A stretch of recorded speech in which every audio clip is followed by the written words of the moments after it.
Ναυάγια, ατυχήματα σε τάνκερ, βλάβες σε εγκαταστάσεις εξόρυξης πετρελαίου. Η θαλάσσια ρύπανση έχει τη μορφή λερναίας ύδρας, που απειλεί το περιβάλλον και αποτελεί μόνιμο εφιάλτη για ολόκληρο τον πλανήτη. Στη σύγχρονη ιστορία, το ατύχημα με το πλοίο της Exxon Valdez το 1989 στην Αλάσκα και η κατάρρευση της εξέδρας γνωστής εταιρείας πετρελοειδών το 2010 στον κόλπο του Μεξικού πλήγωσαν ανεπανόρθωτα το οικοσύστημα, την αλληλεία, τον τουρισμό. Το πρόσφατο γεγονός της πετρελοκυλίδας της BP στον κόλπο του Μεξικού είχε τεράστιο αρνητικό αποτέλεσμα όχι μόνο στις οικονομικές δραστηριότητες αλλά ακόμα και στον τοπικό πληθυσμό, γιατί δημιουργήθηκε και ατμοσφαιρική μόλυνση από την καύση των πετρελαίων στην επιφάνεια της θάλασσας. Το πετρέλαιο, πέραν από την τοξικότητά του, γίνεται αιτία αποκλεισμού της διείσδυσης του οξυγόνου στην υδάτινη κολόνα με καταστρεπτικές συνέπειες για το πλανκτόν, την υδρόβια ζωή και τα υδρόβια πτηνά. Η Γιάννα Ατανάσοβα, διδάκτορ φυσικής και επιστήμης υλικών, εξηγεί τι συμβαίνει όταν το πετρέλαιο έρχεται σε επαφή με το νερό, αλλά και το πόσο εύκολα εξαπλώνεται με την προσθήκη χημικών. Σε αυτό το πείραμα θα δείξουμε το πώς συμπεριφέρεται το πετρέλαιο όταν έρχεται σε επαφή με το νερό. Εδώ στο δοχείο έχουμε αργό πετρέλαιο. Το ρίχνουμε στο νερό.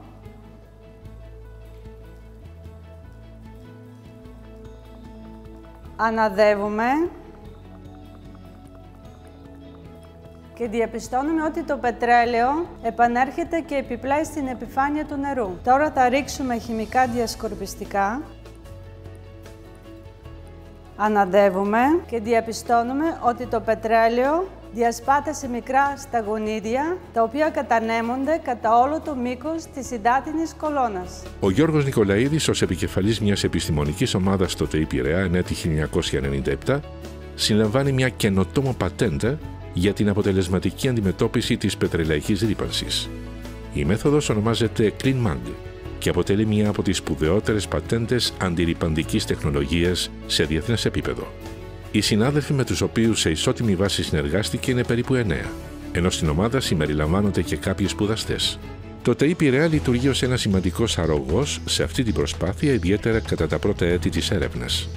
Τα μέλη της ομάδας σημειώνουν ότι το σύνολο των ανώτατων εκπαιδευτικών ιδρυμάτων της χώρας υποστηρίζουν τέτοιου είδους προσπάθειες, καθώς οι εκάστοτε διοικήσεις αντιλαμβάνονται τη σημασία της παροχής βοήθειας στους τομείς της έρευνας και της καινοτομίας που εκτελούνται υπό τη σκέπη τους.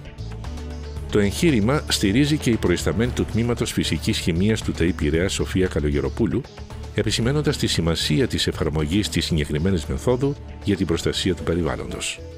Η δική μου συμβολή σε όλο αυτό το ερευνητικό κομμάτι που αφορά στην ανάπτυξη της τεχνολογίας καθαρισμού πετρελαιοκυλίδων με την τεχνική CleanMag συνίσταται κυρίως στον προσδιορισμό της προσροφητικότητας των διαφόρων τύπων πετρελαίου από το υλικό, συναρτήσει της ρευστότητάς του, δηλαδή του κατά πόσο το πετρέλαιο είναι λεπτόρευστο ή παχύρευστο και ποια είναι η προσροφητικότητα του κάθε τύπου πετρελαίου από το υλικό αυτό, με σκοπό να βελτιστοποιήσουμε τη δομή του υλικού, δηλαδή το πορόδες του και το μέγεθος των κόκκων, το οποίο καθορίζει και την προσροφητικότητα των διαφόρων τύπων πετρελαίου. Έως τις αρχές της δεκαετίας του 90, οι επικρατούσες μέθοδοι είχαν μεγάλο κόστος και αμφιλεγόμενα αποτελέσματα, ενώ πάντα άφηναν ένα σημαντικό υπόλοιμα πετρελαίου στο οποίο ρίχνονταν χημικά διαλυτικά πολύ τοξικά. Η ιδέα του CleanMag βασίζεται σε μια διαδικασία εξαιρετικά απλή. Το ειδικό μαγνητικό υλικό, το οποίο αξίζει να σημειωθεί ότι είναι πολύ φθηνό στην κατασκευή του και απολύτως φιλικό προς το περιβάλλον, διασκορπίζεται πάνω από το σημείο που απαιτείται απορρίπανση. Απορροφά το πετρέλαιο στιγμιαία και συνεχίζει, χάρη στον τρόπο κατασκευής του να επιπλέει, περιορίζοντας την εξάπλωση της πετρελαιοκυλίδας. Έτσι θα λέγαμε, είναι ένα πραγματικό σωσίβιο για το περιβάλλον. Στο ΤΕΙ Πειραιά φτιάξαμε ένα υλικό το οποίο είναι πορόδες, ελαιόφυλλο, τραβάει δηλαδή μόνο πετρέλαια και έλαια, δεν τραβάει νερό και η ποσότητα που τραβάει, προσδροφάει, είναι εξαπλάσια έως δεκαπλάσια του βάρους του σε πετρέλαιο ή έλαια. Το υλικό αυτό είναι σε κοκκόδη μορφή, είναι πορόδες και είναι συγχρόνως και μαγνητικό. Ψεκάζοντας αυτό το υλικό επάνω στην πετρελαιοκυλίδα, το υλικό προσδροφάει άμεσα το πετρέλαιο και οποιουσδήποτε άλλους ελαιώδεις ρήπους, που μπορεί να είναι μηχανέλαια ή οποιαδήποτε άλλα έλαια, και με χρήση ενός μαγνητικού ταινιοδρόμου ή άλλων μαγνητικών μέσων άμεσα μπορούμε να περισυλλέξουμε το υλικό από τη θάλασσα. Ας δούμε στην πράξη τον τρόπο που λειτουργεί η πρωτοποριακή αυτή μέθοδος. Αυτή τη στιγμή έχουμε το ενιδρίο, το οποίο έχει καθαρό νερό. Ρίχνουμε μέσα το αργό πετρέλαιο, σχηματίζουμε μια μικρή πετρελαιοκυλίδα. Στη συνέχεια ρίχνουμε πάνω το υλικό Clean Mag.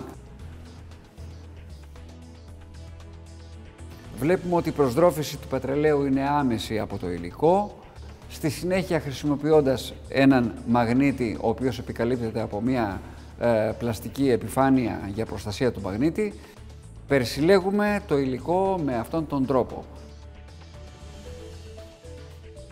Το ίδιο συμβαίνει και σε περιπτώσεις λεπτότερης μόλυνσης. Με τη χρήση του υλικού Clean Mag, σε πιο λεπτή μορφή, το νερό γίνεται ξανά όσο καθαρό ήταν και στην αρχή.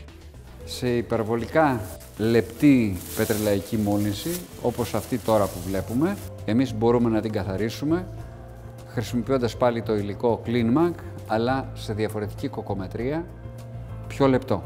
Τα πλεονεκτήματα της μεθόδου Clean Mag, πέραν του γεγονότος ότι το υλικό που χρησιμοποιείται είναι ανακυκλώσιμο, μη τοξικό και άκρως φιλικό προς το περιβάλλον, συνοψίζονται στα ακόλουθα. Στην ολική σχεδόν περισυλλογή του πετρελαίου, στο φρενάρισμα της επέκτασης της πετρελοκυλίδας, στην προστασία των υδρόβιων πτηνών, καθώς και των ακτών, στη μείωση του χρόνου κατά 30%. Ενώ επίσης η μέθοδος είναι παντός καιρού σε αντιδιαστολή με προηγούμενες, οι οποίες λειτουργούσαν ως επιτοπλίστων σε ήρεμη θάλασσα. Η μελέτη έχει προχωρήσει και στην επόμενη μέρα της χρήσης του Clean Mag. Ήδη στο μικροσκόπιο της ερευνητικής ομάδας βρίσκονται 3 διαφορετικοί τρόποι ώστε το υλικό να αξιοποιηθεί ξανά μετά την απορρίπανση. Έτσι το υλικό, αφού αποκομιστεί από τη θάλασσα, κουβαλώντας το πετρέλαιο, μεταφέρεται στην ξηρά μέσα σε δυνατούς κάδους για να πάρει από εκεί έναν από τους 3 διαφορετικούς δρόμους προς την ανακύκλωση που οι εμπνευστές του έχουν προβλέψει. Έχουμε προτείνει 3 διαφορετικές εναλλακτικές τεχνικές. Η μία συνίσταται στην εκχύληση του πετρελαίου μέσα από το υλικό με χρήση διαφόρων διαλυτών, ώστε να μπορέσουμε να ξαναχρησιμοποιήσουμε το υλικό και το πετρέλαιο μαζί με τους διαλύτες να χρησιμοποιηθεί σαν καύσιμο.